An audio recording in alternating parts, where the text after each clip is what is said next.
So without further ado, I would like to introduce Dr. B.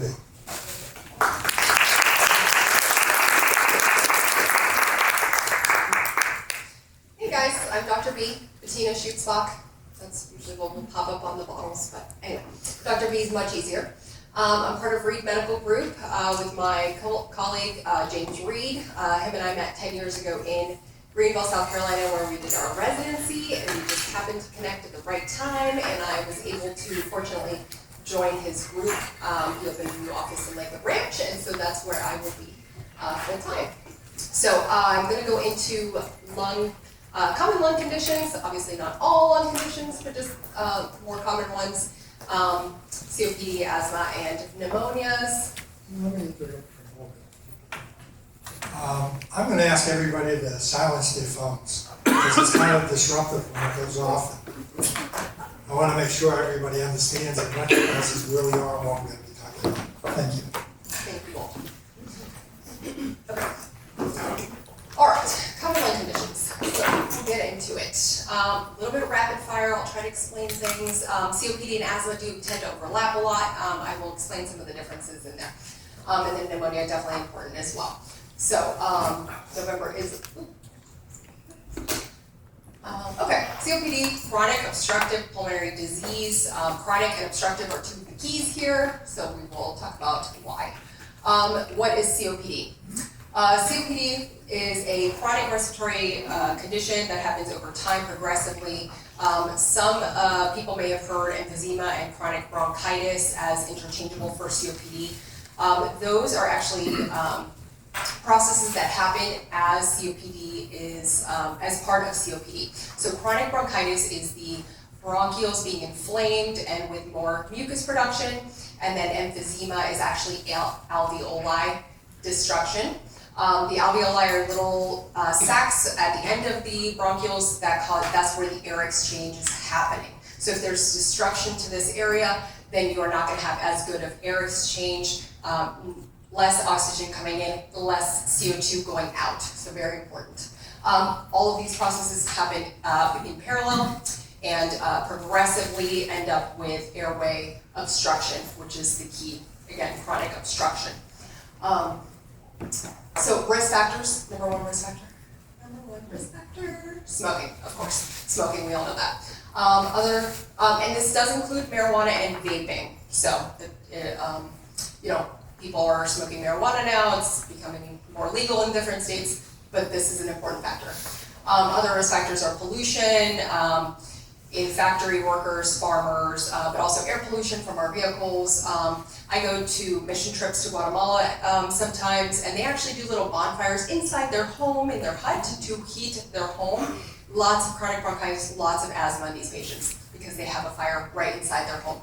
Making sure your fireplaces at home are being well ventilated, very important as well. So different pollutions there. Advanced age is considered 40 in COPD. Sorry about this. It's not my designation of advanced age, but for COPD it is. Younger is usually an asthma presentation, older is usually a COPD presentation, but this can overlap, so it's very important to think about. People that are younger, under 50, and actually 20 to 50, can have a condition called alpha-1 antitrypsin deficiency. So this is a protein that can be lacking that can allow for extra damage to the lungs. So these people are going to have COPD younger in life, and so if you're having a patient that's COPD symptoms, presenting like COPD, but they're in their 30s, we have to think about this. And that's a genetic deficiency. And then female sex, actually higher prevalence in females, and then any altered lung structure for whatever reason. And the prevalence of COPD is actually like 6.5% of the population, so about 14 million people have COPD. So very important condition. Symptoms, 4 key symptoms, chronic cough, cough with sputum, so you're coughing up phlegm, shortness of breath on both at rest and on exertion, and then wheezing being the fourth. There are other symptoms including fatigue, weight loss, lower extremity swelling, exercise intolerance, a lot of nighttime wakings, and just really poor quality of life. Differential diagnosis we have to think about, asthma again being one of them. We have to consider overlap of these two conditions. Any postnasal drainage or allergic rhinitis can cause a chronic cough. GERD can also cause a chronic cough, so we have to think about those as well. Lung cancer, of course, we have to be aware of, and ACE inhibitors are a big one that cause a chronic cough, and they can cause a cough at any point in your time of being on an ACE inhibitor, so we have to think about this as well. Tuberculosis in special populations, like if somebody works in a jail or if they're, different jobs and travel and things like that, we have to think about. Congestive heart failure, I want to point out, is a big one. It can happen concomitantly, but shortness of breath, cough, sputum production, lower extremity swelling, all happen in CHF as well. So again, we have to think about these different conditions. So diagnosis is by spirometry, which is a pulmonary function test that we have people do. So this is you breathe in and out in this telephone looking box. It is recommended for symptomatic adults with risk factors. So if you're a smoker but don't have any symptoms, we're not going to test you. If you're a smoker with symptoms, we're going to test you. It is done after a bronchodilator. So you're going to use an inhaler and then you're going to get tested. The key to this is a forced, so FEV1, forced expiratory volume in 1 second. So how fast can you breathe as much as possible in 1 second over a forced vital capacity, again, their total exhalation. This ratio is, if it's under 70%, it is considered COPD. Again, this has to be after a bronchodilator, and this is important for distinction between asthma. There's your curve there on the right. The normal is like the checker, the dashed, and then you have your COPD. There you can see it's definitely restricted. Other tests that we can do, so chest x-ray and CT are not going to be helpful here, but they can be helpful to rule out any other conditions. Pulse ox and arterial blood gases are helpful when people are coming in with low oxygens in your office, and so you're trying to figure out what's happening. Some people need oxygen on COPD, so we have to find out their oxygen levels. And arterial blood gas is actually instead of a vein, you're going to take it out of an artery to find out how much oxygen is truly in the blood and also how much CO2 is in the blood, because again, you're not expelling CO2, decrease air exchange. And then anyone with COPD, again, we're going to test for this alpha-1 antitrypsin deficiency because it can be treated differently. Okay, so classifications, each of the diagnoses are going to have different classifications. So COPD has the gold classification. Again, you're going to use spirometry for this. You're already going to have your diagnosis based on your ratio, but then you're going to use your FEV1. So again, how much you can force out in 1 second is going to be how we determine your stage. So you can see over 80% is going to be mild, 50 to 80 is moderate, 30 to 50 is severe, and then under 30 of that 1 second expiration is going to be your very severe. We're also going to use a symptom chart. So this is the CAT, COPD assessment test. And these are cool because you can actually pull this up on your laptop and have the patient click the bubbles that they feel. So like, how short of breath are you? How much are you coughing? How much energy you have? And they can click through the bubbles and then it'll add it up for you. Kind of nice. And then also, so the third piece of the staging for COPD is going to be exacerbations. So how many times are you having COPD exacerbations, or how many times are you needing hospitalizations? More than one hospitalization for COPD is just too much. We're already worried. It's already a problem. Comorbidities are also going to be really important for COPD because again, these conditions can happen concomitantly and put you at higher risk. Cardiovascular disease, peripheral vascular disease, all of these are very important when it comes to COPD. So management. Quit smoking. Quit smoking. Okay. Goals of management. Easier said than done. Easier said than done. I'm not a smoker, but it is very difficult to quit smoking, and I can empathize. So, but it can be done. So let's do it. Goals: slow down the progression of COPD. Reduce symptoms, reduce exacerbations, improve health, improve quality of life, right? And then options for these are smoking cessation, number one, but also pulmonary rehab. So very Very important part of COPD management, actually reduces mortality. So this is an important piece and it should be offered to everybody. Medications we'll talk about in just a second, and then oxygen therapy for those who need it based on their oxygen and their blood gas, and then surgery. So we'll talk about that in a minute. It can be helpful. We'll talk about it. Medications. So medications are based on all those exacerbation risks and your CAT. So on the y-axis you have your exacerbation, so 0 or 1, or 2 or more.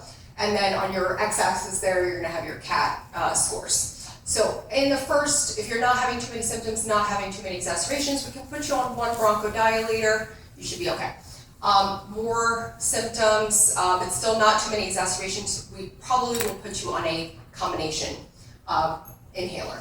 And then if you're having a lot of exacerbations in group E, so group exacerbations, you're going to be on both for sure. Sometimes we'll throw in a inhaled corticosteroid. Bronchodilators, these are funny. So a LAMA, long-acting muscarinic antagonist, is going to block bronchoconstriction. So we're going to hopefully block the tightening of the airways with these medications. This is the preferred agent, and it's going to improve health, improve your pulmonary rehab effectiveness. So actually, this is a really good medicine. Main side effect is dry mouth because of the muscarinic effects. And then you have your long-acting beta agonist, your LABA, beta blockers to go against this, okay? So this is what we're working on these beta receptors. So if you're on a beta blocker, this is going to counteract. So, and because of that, this can actually cause tachycardia and tremors and things like that. So very important. This one's not preferred. We prefer the LAMA to use in COPD. Neither of these are going to improve mortality, but a combination can be much more helpful. I just put this up again just to show that, again, 1 for lower symptoms, 2 for higher symptoms, and then all 3 inhaled corticosteroids being our third agent. If you're having higher symptoms. And then another key to this is if you have like eosinophils in your blood, high eosinophil count, I don't know if anybody's ever told you that on your blood work, you have high eosinophils. This can actually accumulate in the lung airways and actually cause inflammation. So we're going to put you in an anti-inflammatory, which is your inhaled corticosteroid. This is usually going to be in a third combination medication, so your LAMA, LABA, and your inhaled corticosteroid, and these are like Trelegy or Breztri, so those are this medication. These are going to be higher level gold stages, but this is a very good medication. It does unfortunately increase the risk of pneumonia, so something to pay attention to. Add-on treatments, so oral steroids, like a steroid pack, we don't want to use that unless you're in exacerbation. It's not good for maintenance. Hold on, I'll take you. Go ahead, keep going. PDE4 is an anti-inflammatory as well, so again, in higher stages we might use this. Some antibiotics can be used, like a Z-Pak can be used on a daily basis if you're having a lot of exacerbations, but there are some bacterial resistance and some side effects that can happen. And then mucolytics, which are, there's a lot of mucus production in chronic bronchitis, so mucolytics are going to decrease that, so that can be helpful. And then oxygen therapy, again, for people that need it. Resting oxygen is usually under 88, and those people at rest need oxygen. Not very helpful if you're getting low oxygen on exertion or at night. Different topic. This again, not very helpful. Oxygen does improve mortality, so that's really important. Surgery, there can be a lung volume reduction surgery that can help with exercise tolerance. This is a very high-risk surgery and sometimes not as beneficial, but it could be tried if you're very severe. And then lung transplant, obviously, last resort here, but it does improve mortality because you're usually at the last resort. So if we can get you a lung, then that will save your life, right? Vaccinations are going to be important if you have COPD. Anybody from 19 to 64 can get a pneumonia vaccine.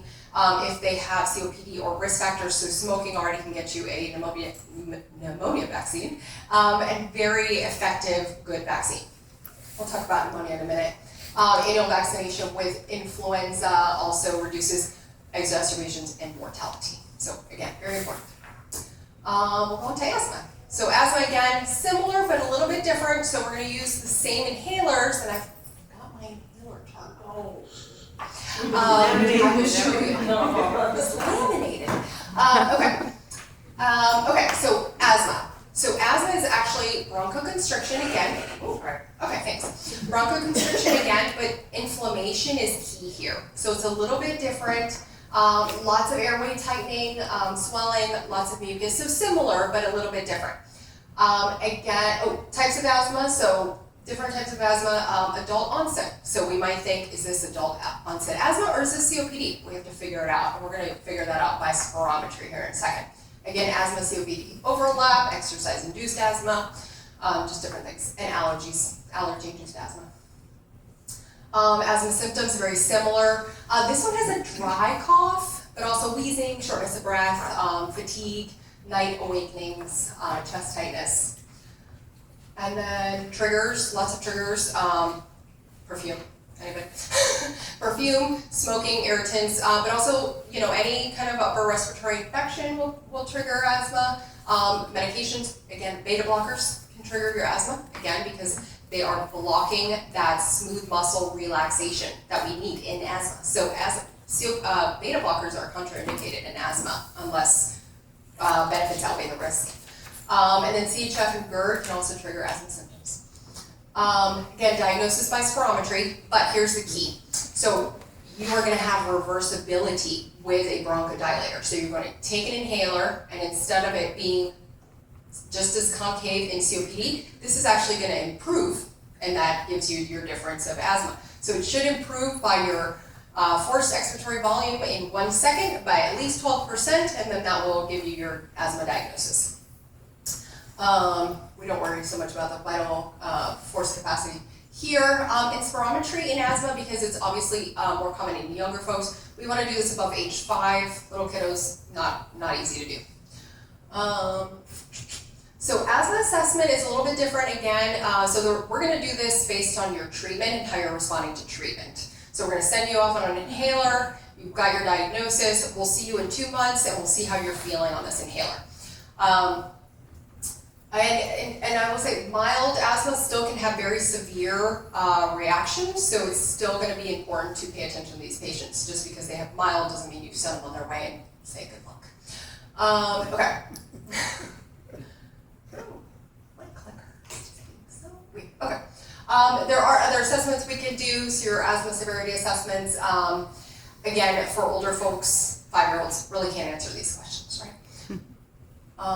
And then we have your severity classification. So this is again going to be on symptoms and on your inhaler use. So if you're having symptoms less than twice a week or not very often at night, then you're going to be mild intermittent. If you're having them more than twice a week but not daily, or more than twice a month at night, mild persistent. Daily symptoms is moderate persistent, and pretty much all the time, very often at night, is going to be your severe persistent. Avoidance of the allergens is key. That's why we ask people, in allergy offices not to wear perfume, and very much, again, quit smoking. And then 2 of the keys is a controller medication and then a as-needed medication, a reliever medication. These are going to be your short-acting, again, your albuterol inhaler that we know about. You can also do actually an inhaled nasal corticosteroid, so like a Flonase. If you use that in the upper airways, that it decreases the inflammation in the upper airways, which actually can protect the lower airways, which is kind of nice. I actually learned that new. So, and then immunotherapies like Dupixent and Nucala are really helpful as well. So that can be added on. Your asthma medications, again, short-acting bronchodilator, or beta agonist, a bronchodilator. We always, in the past, asthma was always seen as just a bronchoconstriction issue instead of a truly inflammatory issue. So these are why these are so widely used, but they're very helpful. They work really well. They're cheap. They help in exacerbation. So these are good to have, but it's not going to be your only medication that you're going to be on. This is kind of like this is your rescue, right? But if you see here, if you're using more than 3 canisters per year, this is a higher risk of emergency presentation, and then if you're using more than 12 of these in a year, and these have like 200 puffs in them, higher risk of death. So that shows you the severity there. Again, you're not going to be on this by itself. Other medications, so inhaled corticosteroids here are actually the key versus like COPD, that was like a last resort medicine. This is the key because again, this is inflammatory. So this reduces hospitalization, reduces death, improves lung function, and this is the preferred daily use medication for all patients with persistent asthma. It can be used in intermittent use as well, and there's actually a cool inhaler that comes in combination that makes it super easy for everybody. So I'll get to that in a second. And then again, triple therapy inhalers with a LAMA, a LABA, and a inhaled corticosteroid is available and helpful for both, either COPD or asthma. And then your LABA is the other option for asthma. We don't really use a LAMA in asthma, so I left that out. But this is going to be in combination. We don't use this by itself as much. Formoterol is our best studied. This is like the one in Symbicort, so we like Symbicort. And then this is not recommended as monotherapy, so you want to use that with inhaled corticosteroid. So again, this is going to be in combination, such as Symbicort or Dulera is the other one. And then this is your cool inhaler that actually has it has two, sorry. It has your inhaled corticosteroid and your formoterol, which is your LABA. And this can be used as needed every day or twice a day, depending on your severity. And actually, patients can kind of adjust themselves based on their own symptoms. So we can follow along, but they can actually do this at home and say, you know, I walked by a Bath and Body Works and I flared up, and so I use this more often. Okay. So this actually, they can adjust a little bit by themselves with how many puffs they take, so it's kind of nice. And it comes in one inhaler, and you don't have to have a rescue inhaler, and your controller, you have one. So it's not like, oh, which one are you using? The blue one. Okay. So very helpful here. Other add-on treatments, oral steroids, only useful in exacerbations, even 4 or 5 lifetime doses of oral steroids can actually increase your risk of osteoporosis, diabetes, or cataracts. So very important to try not to use this if we don't have to.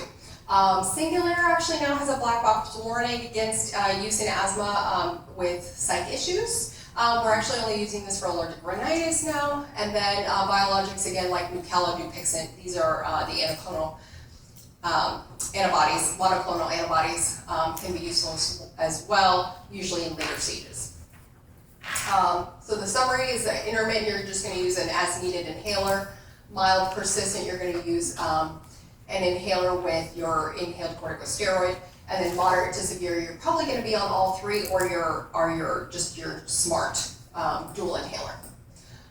You can step up or step down as needed depending on exacerbations. But key here is that we're not stepping up unless we make sure the patient is using their inhaler correctly, because that's key.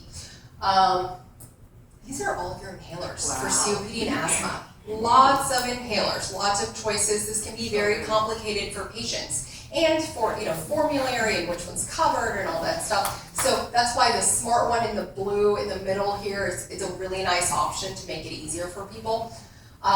So that is all of them. So your smarts are here, Symbicort and Dulera, and then your triple is going to be your Trelegy or your Breztri. And then, so we'll go into pneumonia. It's very important, and it is lung month, and pneumonia day is coming up. So pneumonia, what is community-acquired pneumonia? So CAP is a bacterial, viral, fungal infection that is going to cause inflammation, fluid filling of your alveoli, and obviously impaired lung function because of an infection.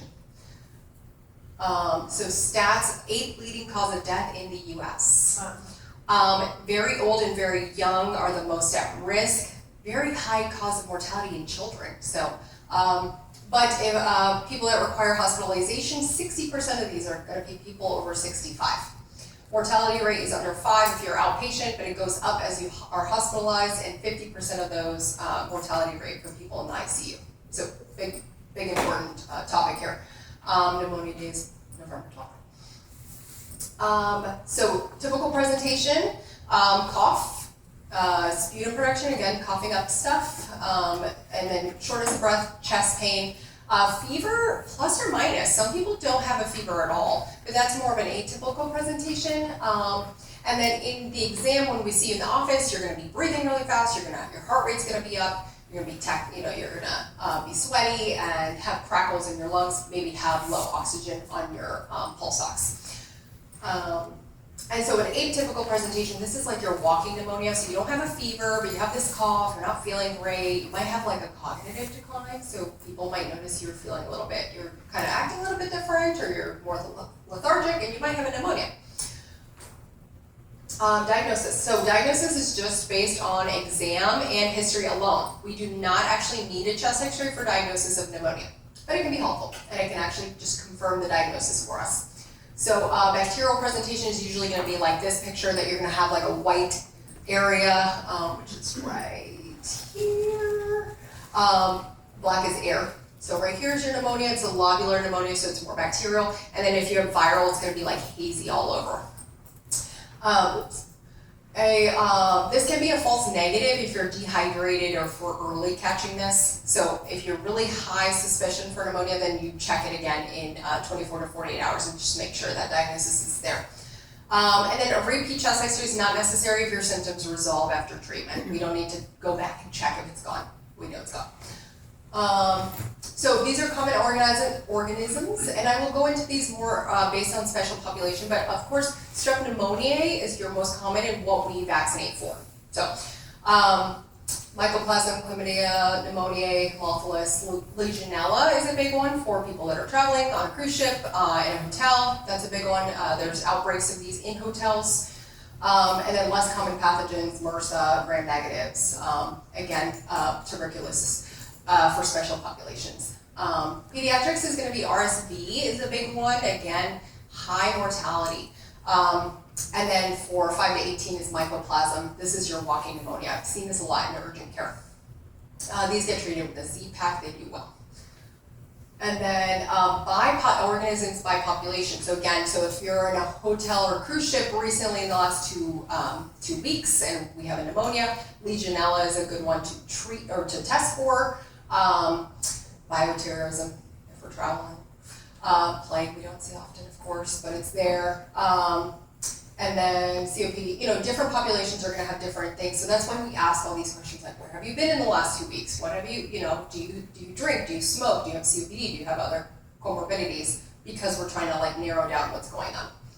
Other add-on testing, I will say, we don't really do this if you're outpatient pneumonia treatment, right? So if you're in the hospital, this is if you're in the ICU, we have to get to the bottom of what's going on so that we can treat you properly. We can do an ultrasound to see if there's any fluid in the lungs. We can do it right there on bedside. You can do a CT, and this is usually going to be to rule out other conditions, blood culture, sputum culture, Legionella test. Again, if you're not getting better and you're like, what is going on? Wait, I was on a cruise, let's test for Legionella, and that's a urine test actually. And then strep pneumonia urine test as well. So again, these are kind of reserved for people that are not getting better, they're failing outpatient treatment, they're getting hospitalized. Pneumonia severity index, again, all of these have different severity index. This is going to be how we're going to decide how severe your case is and whether you need to be hospitalized or not. Just your age is going to add a bunch of points. Females will subtract 10 points. But again, comorbidities, imaging, your physical exam, all of that's going to play a role, and then we'll decide where you land, how severe you are. There was a different staging we used to use when I was in residency that's gotten thrown out since, but this is much more accurate and better. And then based on this, so is your classification and management. So based on the 1 or 2, you're probably going to be outpatient. You're going to get a Z-Pak. We don't love that. There's a high resistance. Amoxicillin and doxycycline are the best, but if you have a penicillin allergy, then obviously we're going to go with one of the other 2. If you're at 3, depends on comorbidities whether we're going to send you home on antibiotics. If you're otherwise really healthy and you just picked up this pneumonia, or if you're have other comorbidities, you're otherwise kind of unhealthy, we might put you in the hospital just to monitor you a little bit closer. And then if you're 4 or 5, you're going to be in the hospital. You're going to be on a ton of medicines, and you're going to get some testing to see what exactly is going on. I put this chart in here, it's very cumbersome, but I want to show you that just because you get exposed doesn't mean you're just going to get a pneumonia and then that's it. These pathogens can go to your ears. You can get a sinus infection. You can get an ear infection. You can get a pneumonia. You can end up with emphysema, which is a like pus pocket in your pleural. We were talking about this. In your pleural cavity. You can get it in your pericardial cavity. So around your heart, around your chest, these pathogens like settle, and then you need Dr. Marshall. It can get in your blood. It can end up as meningitis. It can end up as septicemia. It can end up as a septic joint. So it can get really, really severe. And again, why we vaccinate? This is a very, very helpful vaccine, very effective vaccine. And again, it's not just pneumonia that we're treating for. So it's not a pneumonia vaccine. It's like a pretty serious condition vaccine, right? So anybody above the age of 65 can get one dose pneumonia vaccine and you're done. It's the PCV20. If you've got the PCV15, you will need the PPSV23, but if you haven't, we can just do the one. If you're 19 to 64 with any of these conditions, lots of conditions, you can also go ahead and get the pneumonia vaccine. But again, that covers a lot of people. So pretty much everyone can, almost everyone can go get a pneumonia vaccine. So again, very important, very helpful vaccine. That's all. There's a lot. There's a lot. But vaccines, important. I don't know whether this question goes to you or Dr. Mark. Okay. I'm aware of something called Rejuvenator. It is a cryosurgical device for COPD. And there's a clinical trial is supposed to be held in Sarasota Memorial Hospital. So it's probably not done by thoracic surgeons, I would say. And it's probably interventional pulmonary or. I have never heard of that. Well, I know the guy who developed it. You're already stumping me, Walter. First question. I'll do homework. Does anybody have questions? Yeah. I have heard or read that many older people who go into the hospital for something serious, who end up in the hospital for a long period of time, contract and can die from pneumonia. How does that come about? So that's a good question, and actually, they're moving away from saying there's a hospital-acquired pneumonia, but because technically it's a community, right? So it's considered a community-acquired pneumonia. So we're going to treat it just like this. Now again, you're going to be at high risk because you're already there for some reason. You're already hospitalized. Immune systems are down.